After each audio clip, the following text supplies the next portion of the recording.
already. Let's see what we have inside this. A squirrel knocked it over, and it broke right here. So I cut it off right there.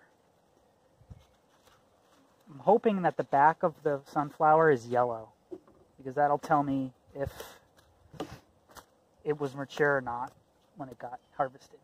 So I'm going to cut the... I'm totally making a shadow. Let me see if I can move over here. Yeah, it's better. So I'm going to try to see if the back of the sunflower is turned yellow or not.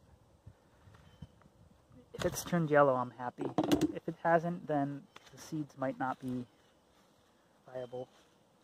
But it might work out still. Okay, first thing to note is there are earwigs. Yep, quite a few. So this was only on here for not that long. Earwigs don't really harm the seeds, they just eat this part.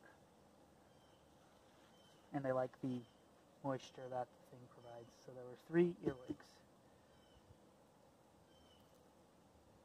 4, 5. 6. I just transplanted them to another part of the garden. Hopefully that doesn't mess me up, but it's not that yellow. I think it'll be alright. I'm going to hang this up inside where the squirrels can't get it. So I quickly rigged up this little thing here where I took the twine that we already used to tie up the head with the fabric, and I just tied it to a pole that's going across 2 other objects. So I think I could probably hang the rest of the sunflowers that are out there in the same manner. All right, here's another one that's getting attacked by squirrels. So we're going to cover it up like we did the other way. And of course, it does not have a yellow back yet. So that's all right. Let's give it covered.